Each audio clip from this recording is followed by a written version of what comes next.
मेरा नाम है हरिया, मैं काम करता हूँ बहुत बढ़िया, खाता हूँ खाना और रोज गाता हूँ गाना। अरे यार, आज तो बहुत देर हो गई। इस खतरनाक जंगल को देखकर तो मेरे हाथ पैर ठंडे हो गए हैं। अगर मैं वक्त पर गांव नहीं पहुंचा तो मालिक बहुत नाराज हो जाएंगे।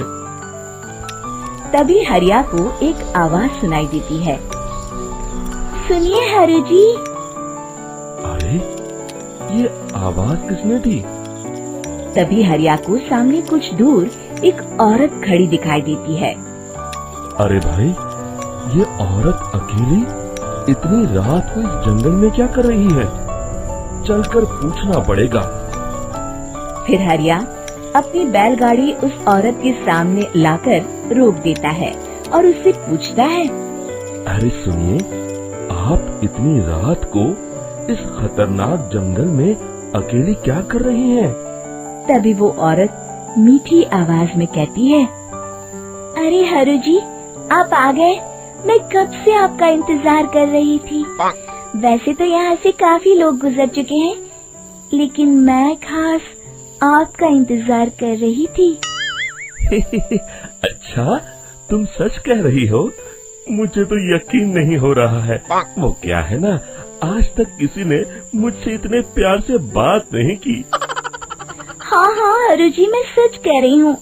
अब देर मत करिए और जल्दी से मुझे मेरे घर तक छोड़ दीजिए। हाँ हाँ, कौन सी बड़ी बात है, अभी छोड़ देता हूँ। आप मेरे पीछे बैलगाड़ी में बैठ जाइए और मुझे रास्ता बताते चलिए।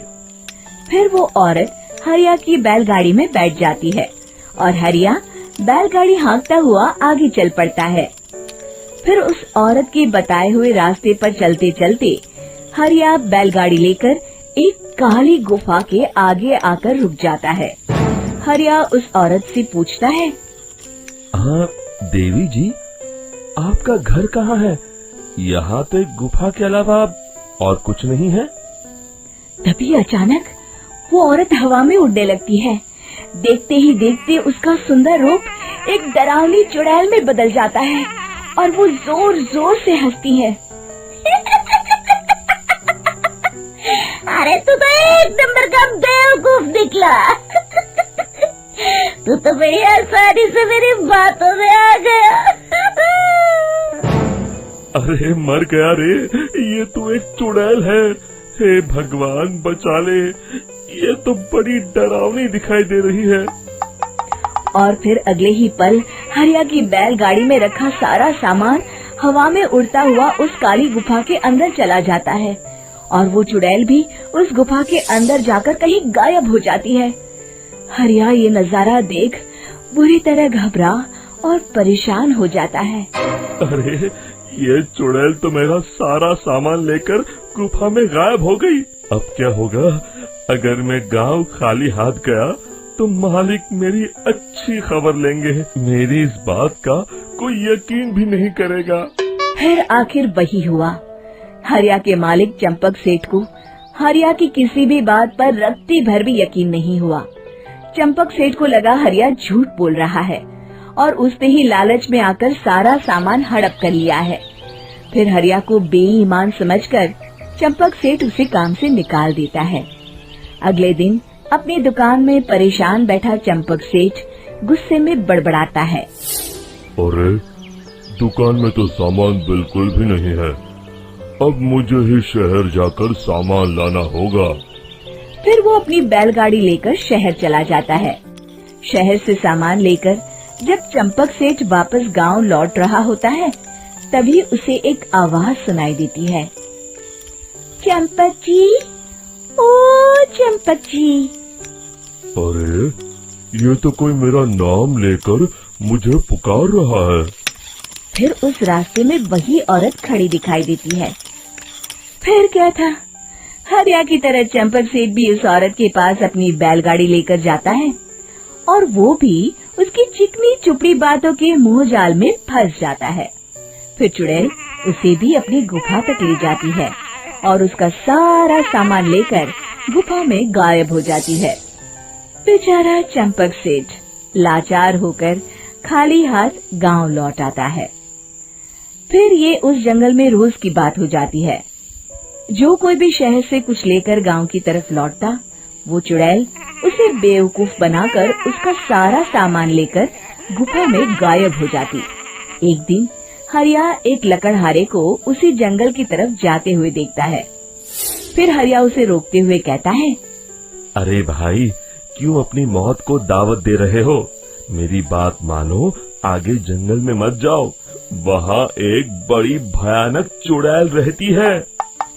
लकड़हारा हरिया की बातों को नजरअंदाज करते हुए कहता है, अरे भाई, मुझे पहले ही बहुत देर हो चुकी है, मुझे जाने दो भाई।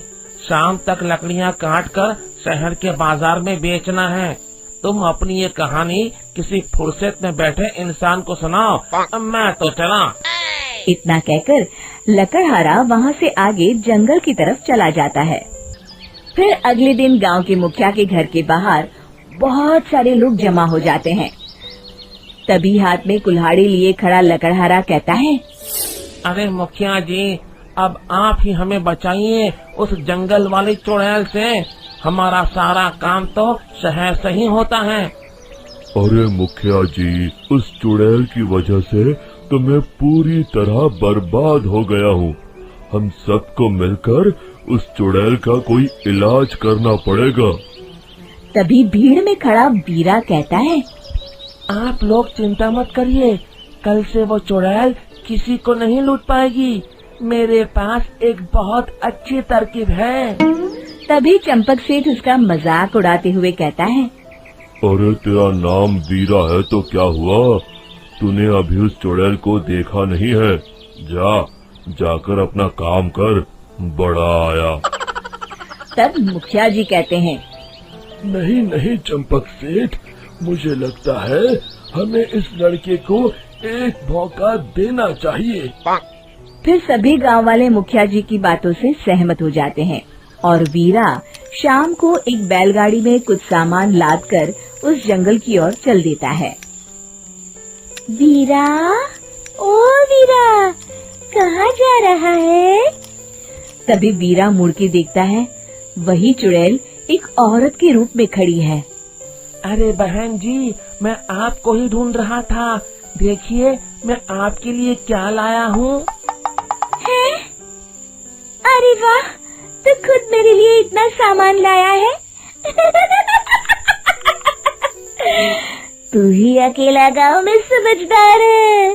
जरा देखो, मैं भी खोल के, बड़े भूख लगी है।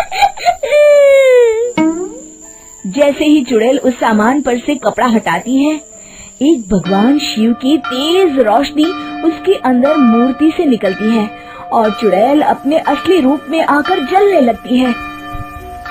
अरे मैं जल रही हूँ, बचाओ! बचाओ!